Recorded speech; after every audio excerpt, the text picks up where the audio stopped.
Now that you've purchased your ships, let's set up your fleets for Sage Labs with Nancy. You can either create a fleet in the Fleet Management tab or the Sage Labs tab.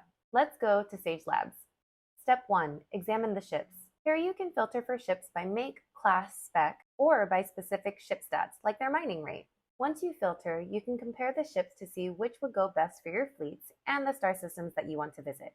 Step 2. Assemble your fleets. Here are the recommendations and some tips for you to think about before building. Let's go to the assembly area. Create your fleet name, determine if you want it private or public if you want everyone to see your fleets, and select the purpose of your fleet. Then add your ships.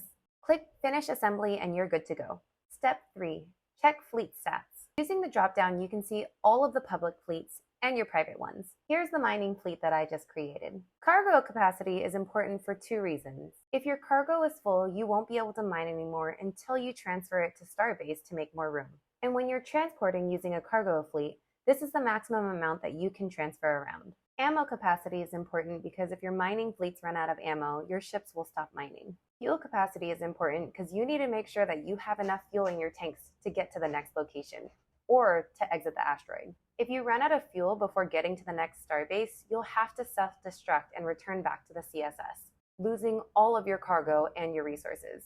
The sum mining rate tells you how much of a resource that you can mine per second, but make sure you check the asteroid's richness and hardness because these 2 factors affect your ability to mine.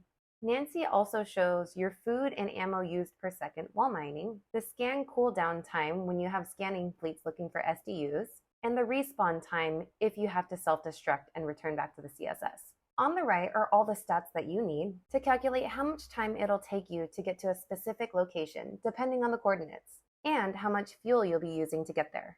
In the middle, you have number of crew, which is important for your crafting fleet.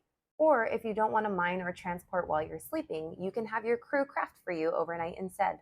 On the left, you have your max mining time, which means either your cargo capacity is full at that time or you've run out of food or ammo. And finally, at the bottom, there are recommendations for your fleets. Note that if you want to edit your fleet, go into Fleet Management. Scroll to the right of your fleets. In green, you can disband your fleets, or further to the right, you can add, edit, or delete your ships.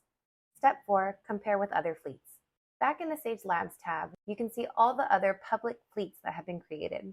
Some important notes to remember: you can have an unlimited number of fleets, but each fleet can have a maximum of 145 points, depending on the sizes of the ships.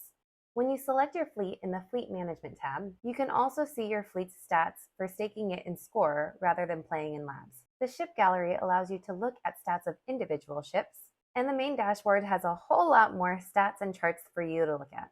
Have fun creating your fleets!